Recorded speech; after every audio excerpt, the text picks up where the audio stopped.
Good morning students.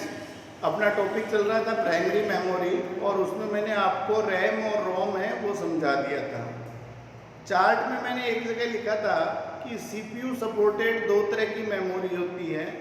पहली memory है cache memory.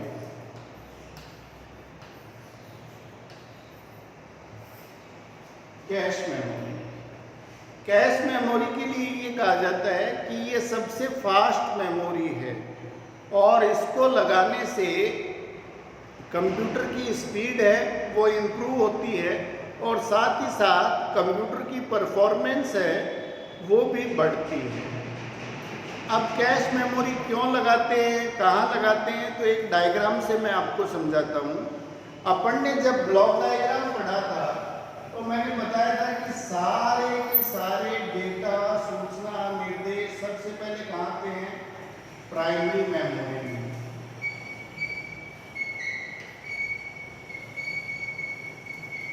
और प्रोसेसिंग के पास, इसके पास आते हैं प्रोसेसिंग के लिए सीपीयू के पास। अब जैसे जैसे टेक्नोलॉजी विकसित हो रही है, सीपीयू की स्पीड है वो बढ़ रही है, लेकिन मेमोरी की स्पीड है रैम की या प्राइमरी मेमोरी की ये वही है। तो सीपीयू की स्पीड बढ़ने से भी कोई ज़्यादा स्पीड का अंतर आया नहीं। उसकी वजह क्या है कि सीपीयू प्रोसेसिंग करने से पहले डेटा कहाँ से लेगा? प्राइमरी मेमोरी से। अब इसकी स्पीड ज़्यादा है सीपीयू की, ये फास्ट गति से डेटा लेना चाहता है, लेकिन प्राइमरी मेमोरी की स्पीड कम है, रैम की स्पीड कम है। तो रैम तो जो अपनी स्पीड है उस स्पीड से ही डेटा देगी और जब तक कंप्लीट डेटा नहीं आएंगे तब तक सीपीयू प्रोसेसिंग स्टार्ट नहीं करेगा। तो सीपीयू को वेट करना पड़ेगा कि कब सारे डेटा रैम से या प्राइमरी मेमोरी से आ जाए और कब प्रोसेसिंग स्टार्ट करेगा। प्रोसेसिंग के बाद जो रिजल्ट आता है वो भी वापस कहाँ जाता है? प्राइमरी मेमोरी के पास। अब सीपीयू जिस स्पीड से दे रहा है प्राइमरी मेमोरी उस स्पीड से ले नहीं पाएगी, क्योंकि प्राइमरी मेमोरी की स्पीड है वो कम है। तो सीपीयू को वेट करना पड़ता है कि भाई कब पूरे रिजल्ट चले जाएं और कब प्रोसेसिंग, नेक्स्ट प्रोसेसिंग है उसको स्टार्ट किया जाए। कहने का अर्थ ये है कि प्राइमरी मेमोरी और प्राइमरी मेमोरी के रूप में अपन केवल रैम का उपयोग करते हैं। जो रैम है उसकी स्पीड कम है और सीपीयू की स्पीड ज़्यादा है। तो सीपीयू को डेटा लेते वक्त और वापस रिजल्ट देते वक्त दोनों ही केस में वेट करना पड़ता है। वेट क्यों करना पड़ता है? क्योंकि सीपीयू की तो स्पीड ज़्यादा है और रैम की स्पीड है वो कम है। तो डेटा जब रैम देगी तो अपनी स्पीड से देगी, तो सीपीयू को वेट करना पड़ेगा और सीपीयू वापस रिजल्ट रैम में स्टोर करेगा, तो रैम स्टोर भी अपनी स्पीड से करेगा। चाहे सीपीयू की स्पीड ज़्यादा हो तो भी सीपीयू को वेट करना पड़ेगा। सीपीयू को वेट न करना पड़े इसके लिए एक हाई स्पीड मेमोरी इंट्रोड्यूस की गई और उसे कहा गया कैश मेमोरी। अब जो नए कंप्यूटर आ रहे हैं उनमें क्या सिस्टम होता है कि ये जो कैश मेमोरी है ये रैम और सीपीयू के मध्य स्थित रहती है। अब सीपीयू को केवल वन टाइम वेट करना है। कैसे? जैसे ही सीपीयू प्रोसेसिंग स्टार्ट करेगा ये चेक करेगा कि कैश में डेटा है या नहीं है। अगर डेटा नहीं होंगे तो प्राइमरी मेमोरी को मैसेज करेगा, प्राइमरी से डेटा कहाँ आएंगे? कैश में। बस केवल फर्स्ट टाइम वेट करना पड़ता है। इसके बाद कैश मेमोरी की स्पीड लगभग सीपीयू के इक्वल होती है, क्योंकि ये फास्ट मेमोरी है। सीपीयू क्या करेगा? कैश से डेटा ले लेगा और प्रोसेसिंग स्टार्ट करेगा, लेकिन प्रोसेसिंग स्टार्ट करने से पहले नेक्स्ट डेटा के लिए प्राइमरी मेमोरी को मैसेज कर देगा। तो जब तक यहाँ प्रोसेसिंग चलेगी तब तक प्राइमरी मेमोरी के डेटा कहाँ जाएंगे?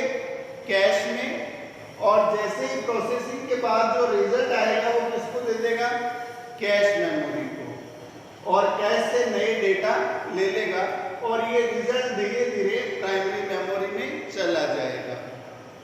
तो कैश मेमोरी है, ये एक हाई स्पीड मेमोरी है, उच्च गति की मेमोरी है जो सीपीयू और प्राइमरी मेमोरी के मध्य लगी रहती है। और कैश मेमोरी लगाने से कंप्यूटर की स्पीड बढ़ती है, कंप्यूटर की परफॉर्मेंस है वो बढ़ती है। क्यों बढ़ती है वो आपको सिस्टम समझ में आ गया होगा कि भी प्राइमरी की स्पीड कम है और सीपीयू की ज़्यादा है और कैश मेमोरी की स्पीड लगभग सीपीयू के इक्वल है। तो अब डायरेक्ट डेटा प्राइमरी मेमोरी से नहीं लेके कैश से लिए जाते हैं और रिजल्ट भी वापस किसको दिया जाता है, कैश को दिया जाता है। तो इस कारण सीपीयू को वेट नहीं करना पड़ता। अगर आपके क्वेश्चन आ जाए right short notes on cache memory या कैश मेमोरी को समझाइए, तो आपको ये डायग्राम बनाना है और सबसे पहले कैश मेमोरी के बारे में 2-3 लाइनें लिखनी है। सबसे पहले लिखेंगे कि कैश मेमोरी एक हाई स्पीड मेमोरी है, एक उच्च गति की मेमोरी है जिसको लगाने से कंप्यूटर की प्रोसेसिंग स्पीड बढ़ जाती है या कार्य करने की गति बढ़ जाती है और कंप्यूटर की परफॉर्मेंस बढ़ जाती है। ये तो अपन कैश के लिए लिखते हैं। एक लाइन और लिख सकते हो कि कैश मेमोरी की स्पीड रैम की तुलना में काफ़ी ज़्यादा होती है या लगभग सीपीयू की स्पीड के बराबर होती है। अब उसके बाद नेक्स्ट पैराग्राफ से लिखना है कि कैश मेमोरी प्राइमरी मेमोरी और सीपीयू के मध्य स्थित होती है, ठीक है, और बफर का कार्य करती है। एक टेक्निकल वर्ड है बफर। बफर का मतलब होता है वाया किसी के द्वारा। जैसे प्राइमरी मेमोरी के डेटा को कैश मेमोरी सीपीयू के पास भेजती है और सीपीयू के डेटा को कैश मेमोरी प्राइमरी के पास भेजती है। न तो यहाँ डेटा स्टोर होते हैं न यहाँ कोई प्रोसेसिंग होती है, केवल via cache memory primary memory के डेटा सीपीयू को मिलते हैं और सीपीयू के डेटा प्राइमरी मेमोरी के मिलते हैं। तो इस तरह का कार्य अगर कोई चीज़ करती है तो उसका टेक्निकल नाम होता है बफर, कि वो बफर का कार्य कर रही है। इधर की चीज इधर भेजना और इधर की चीज इधर भेजना, ये क्या कहलाता है, बफर। अब कई दफा आपने मोबाइल में देखा होगा कि कोई चीज आप इंटरनेट से ले रहे हैं तो एक राउंड सा चलता है और नीचे लिखा हुआ आता है बफरिंग। बफरिंग का मतलब कि जो डेटा आ रहे हैं वो अभी कंप्लीट नहीं आए हैं, जैसे ही कंप्लीट आ जाएंगे वो सीपीयू के पास भेज दिए जाएंगे और प्रोसेसिंग स्टार्ट हो जाएगी। तो बफर का कार्य करती है। कैश मेमोरी के लिए एक लाइन और क्या लिखेंगे कि ये प्राइमरी मेमोरी और सीपीयू के बीच बफर का कार्य करती है। अगर 2 नंबर में ये क्वेश्चन आए तो आपको केवल ये डायग्राम बनाना है और कैश मेमोरी के लिए क्या लिखना है कि कैश मेमोरी एक हाई स्पीड या उच्च गति की मेमोरी है जिसको लगाने से कंप्यूटर की प्रोसेसिंग स्पीड या कार्य करने की गति बढ़ जाती है और कंप्यूटर की परफॉर्मेंस बढ़ जाती है। कैश मेमोरी की स्पीड लगभग सीपीयू के बराबर होती है और कैश मेमोरी प्राइमरी मेमोरी और सीपीयू के बीच बफर का कार्य करती है। ठीक है, अगर 2 नंबर में आए तो इतना लिखना है। बाय द वे ये क्वेश्चन आ गया आपके 4-5 नंबर का, तो फिर इस डायग्राम को समझाना है।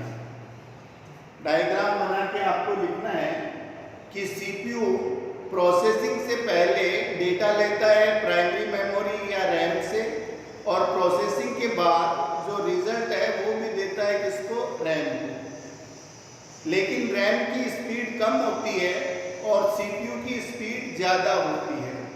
तो सीपीयू को डेटा लेते वक्त और वापस रिजल्ट देते वक्त दोनों ही केस में वेट करना पड़ता है, क्योंकि रैम की स्पीड कम होती है, इसलिए जिस स्पीड से CPU रैम को डेटा देता है उस स्पीड से रैम डेटा स्टोर नहीं कर पाता, और जब तक सारे डेटा स्टोर नहीं हो जाते हैं तब तक CPU नेक्स्ट प्रोसेसिंग या नेक्स्ट गणना स्टार्ट नहीं कर सकता। तो इसलिए CPU को वेट करना पड़ता है। CPU को वेट न करना पड़े इसके लिए कैश मेमोरी का उपयोग किया जाता है।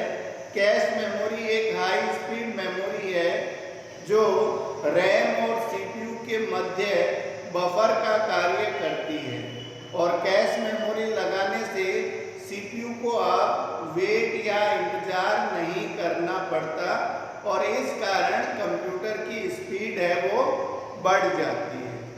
बस हाईएस्ट ये 4 नंबर का ही क्वेश्चन आ सकता है। कैश मेमोरी खूब डिटेल में मैंने आपको बता दी, आपको समझ में आ गई। तो कैश मेमोरी मेनली कर क्या रही है?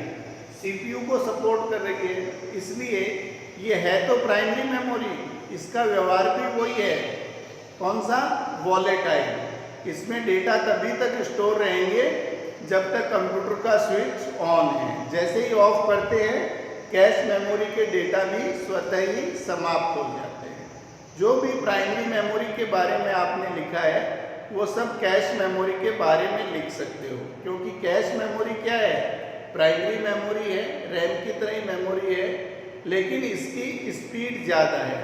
और अब जितने भी नए कंप्यूटर आ रहे हैं या आपके मोबाइल आ रहे हैं, उसमें अगर आप डिटेल देखोगे तो उसमें लिखा हुआ आता है कि कैश कितनी है।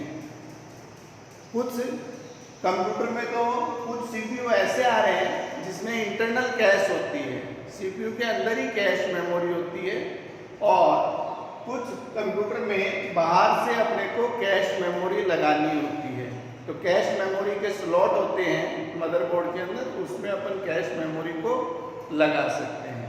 और कैश मेमोरी चेक करके ही कंप्यूटर लेना चाहिए, क्योंकि आजकल इंटरनेट से काम करते हैं, और इंटरनेट से काम करने की वजह से थोड़ी स्पीड ज़्यादा चाहिए। तो हमेशा ये ध्यान रखना कि जब भी कंप्यूटर खरीदो तो उसमें कैश मेमोरी अवश्य लेना, क्योंकि कैश मेमोरी लेने से कंप्यूटर की स्पीड है और परफॉर्मेंस है वो दोनों ही बढ़ती है। इसके अलावा कैश के ये सारी मेमोरी के आपको नोट्स देंगे।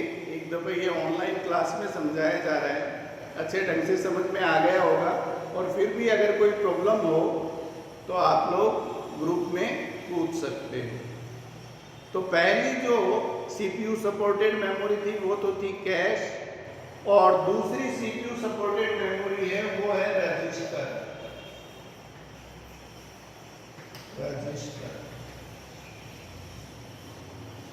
देखो रजिस्टर जो है वो उच्च गति के हाई स्पीड के छोटे छोटे स्टोरेज सर्किट होते हैं। छोटे छोटे परिपथ होते हैं या छोटे छोटे स्टोरेज सर्किट होते हैं जो CPU के अंदर ही बने रहते हैं।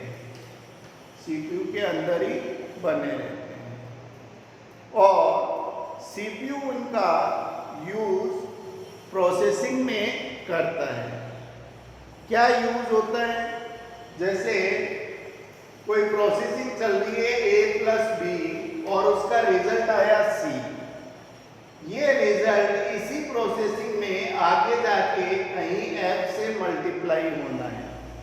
मतलब प्रोसेसिंग या गणना के दौरान कोई ऐसा रिजल्ट आया है जिसकी आगे वापस प्रोसेसिंग में आवश्यकता हो, तो इस प्रकार के रिजल्ट को न तो कैश मेमोरी के पास भेजा जाता है न प्राइमरी मेमोरी के पास।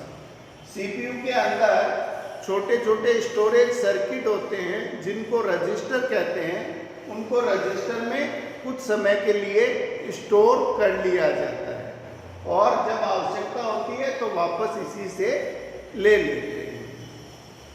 अब किसी CPU में कितने रजिस्टर होंगे इनकी संख्या निश्चित नहीं होती, लेकिन हमेशा ये 2 से ज़्यादा होते हैं। CPU में कितने रजिस्टर बने होंगे इनकी संख्या निश्चित नहीं होती, ये हमेशा 2 से ज़्यादा होते हैं। इनकी संख्या निर्भर करती है सीपीयू के इंटरनल स्ट्रक्चर पर। सीपीयू की जो आंतरिक बनावट है उस पर इनकी संख्या निर्भर करती है। कुछ कंपनियां 2 भी देती है, कोई 5 भी देती है, कोई 4 भी देती है, कोई 3 भी देती है। कोई इनकी संख्या निश्चित नहीं होती। अलग अलग सीपीयू में रजिस्टरों की संख्या अलग अलग होती है। इसलिए अपन शब्दों में क्या लिखेंगे कि सीपीयू में कितने रजिस्टर होंगे, इनकी संख्या निश्चित नहीं होती। इनकी संख्या निर्भर करती है किस पर?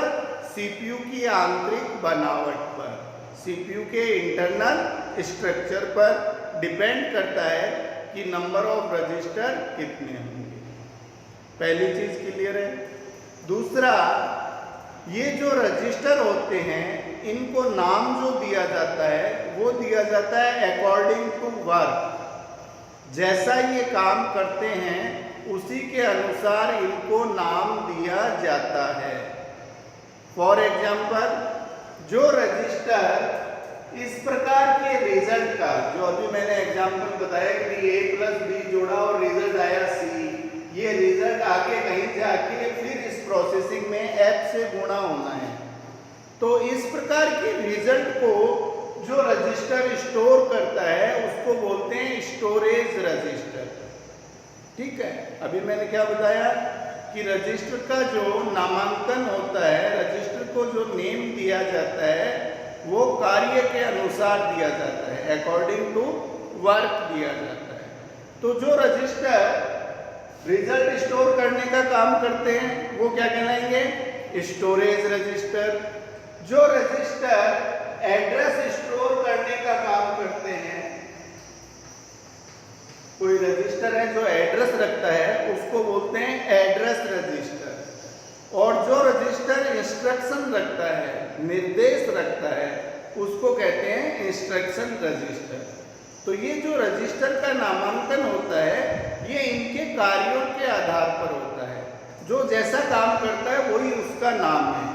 कोई स्टोर करने के काम आ रहा है तो स्टोरेज रजिस्टर, कोई एड्रेस रख रहा है तो एड्रेस रजिस्टर, कोई इंस्ट्रक्शन रख रहा है तो इंस्ट्रक्शन रजिस्टर। क्लियर हो गया? तो अगर आपसे क्वेश्चन किया जाए कि right short notes on register, तो आपको क्या लिखना है कि रजिस्टर छोटे छोटे स्टोरेज सर्किट होते हैं जो सीपीयू के अंदर ही बने रहते हैं और सीपीयू इनको प्रोसेसिंग के दौरान इनका उपयोग करता है। किसी सीपीयू में कितने रजिस्टर होंगे इनकी संख्या निश्चित नहीं होती। अलग अलग सीपीयू में रजिस्टरों की संख्या अलग अलग होती है। रजिस्टरों की संख्या सीपीयू की आंतरिक बनावट या इंटरनल स्ट्रक्चर पर निर्भर करती है। फिर आप लिखोगे कि रजिस्टरों को जो नाम दिया जाता है वो उनके कार्यों के आधार पर या अकॉर्डिंग टू वर्क दिया जाता है।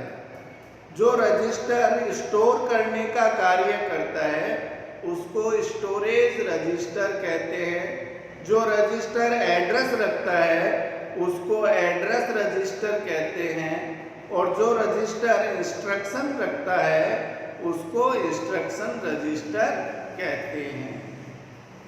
अब अगर आप और लिखना चाहो तो आप लिख सकते हो कि रजिस्टर फ्लिप फ्लॉप के द्वारा बनाए जाते हैं। फ्लिप फ्लॉप एक इलेक्ट्रॉनिक कंपोनेंट का नाम है जो at a time 1 bit data store रखता है। 1 बिट डेटा, बिट बाइट, इनके बारे में अब मैं आपको बताऊंगा। तो रजिस्टर कंप्लीट होने के साथ ही अपनी प्राइमरी मेमोरी कंप्लीट है। प्राइमरी मेमोरी में आपके सिलेबस में रैम है, रोम है, कैश मेमोरी है और रजिस्टर है। ये चारों ही मैंने आपको खूब डिटेल में बता दिया। इसके बाद आप जब नोट्स लोगे तो पढ़ लेना, समझ में आ जाएगा। और फिर भी समझ में नहीं आएगा तो जैसे ही अपनी ऑफलाइन क्लासेज स्टार्ट होगी तो एक दफ़ा वापस रिवाइज करके आपको बता दिया जाएगा। अब प्राइमरी मेमोरी कंप्लीट है, अब अपन स्टार्ट करेंगे सेकेंडरी मेमोरी। लेकिन सेकेंडरी मेमोरी पढ़ने से पहले आज अपन कर रहे हैं कि मेमोरी के मात्रक,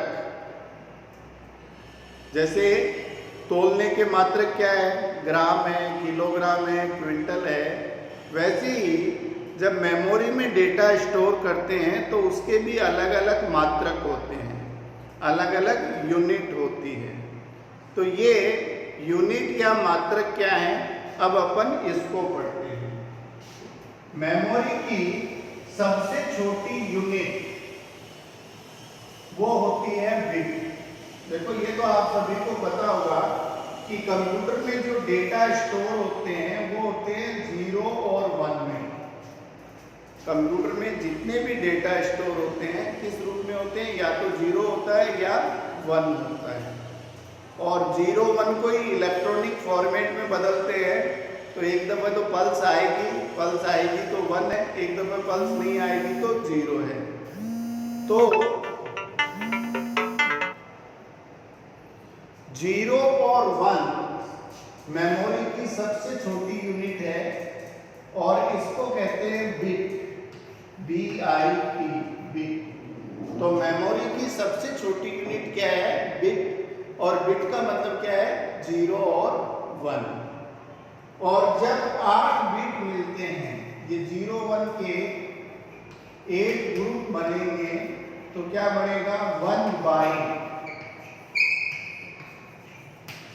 8 बिट मिलके क्या बनाते हैं, 1 बाइट।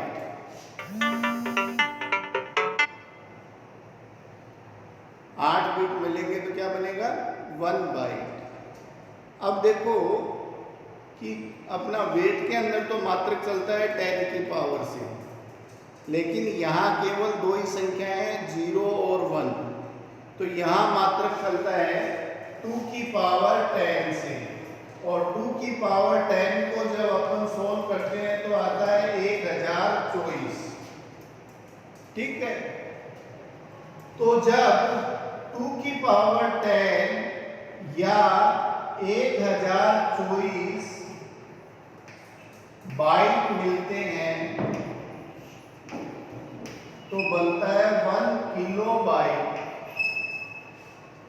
2 की पावर 10 या 1024 बाइट मिलते हैं तो क्या बनता है, 1 किलो बाइट। और जब 1024 किलो बाइट मिलते हैं, 2 की पावर 10 या 1024 किलो बाइट मिलते हैं तो बनता है 1 मेगाबाइट। और जब 2 की पावर 10 या 1024 मेगाबाइट मिलते हैं तो बनता है 1 गीगाबाइट, जिसको शॉर्ट में जीबी कहते हैं, 1 गीगाबाइट। और जब 1024 गीगाबाइट मिलते हैं तो बनता है 1 टेराबाइट, जिसको टीबी कहते हैं। अभी मार्केट में जो मेमोरी आई है वो टेराबाइट तक ही आई है। तो ये सारे क्या है, मेमोरी के मात्रक हैं। सबसे छोटी यूनिट 0 और 1 क्या कहलाएगी, बिट। और जब 8 बिट मिलेंगे तो क्या बनेगा, 1 बाइट। और जब 2 की पावर 10 लिख लो या 1024, दोनों सेम चीज है। 2 की पावर 10 को अपन सोल्व करेंगे तो कितना आएगा, 1024। जब 1024 बाइट मिलते हैं तो बनता है 1 किलो बाइट। और जब 1024 किलो बाइट मिलते हैं तो बनता है 1 मेगाबाइट। और जब 1024 मेगाबाइट मिलते हैं तो बनता है 1 गीगाबाइट। और जब 1024 गीगाबाइट मिलते हैं तो बनता है 1 टेराबाइट। इसके बाद और भी है, जब 1024 टेराबाइट मिलते हैं तो बनता है 1 पेराबाइट। ठीक है, पीबी कहलाएगा। लेकिन आपके जो क्वेश्चन पूछेंगे या आपसे पूछेंगे या मार्केट में भी आप जाओगे तो अभी मेमोरी टेराबाइट तक ही आई है, इससे ऊपर की मेमोरी आई नहीं है। तो टेराबाइट तक के मात्रक मैंने आपको लिखा दिए हैं, तो इनको ढंग से देख लेना। जो ऑब्जेक्टिव टाइप क्वेश्चन आते हैं जिनमें ऑप्शन होते हैं A B C D, तो उनमें इसके क्वेश्चन आ सकते हैं। आज प्राइमरी मेमोरी कंप्लीट है, कल से अपन सेकेंडरी मेमोरी स्टार्ट करेंगे। तो जितनी भी मैंने प्राइमरी मेमोरी आपको पढ़ाई है और प्राइमरी मेमोरी और सेकेंडरी मेमोरी में अंतर बताए हैं, उनको एक दफ़ा आज आप रिवाइज कर लें। कल से अपन सेकेंडरी मेमोरी स्टार्ट करेंगे। Okay, have a nice day.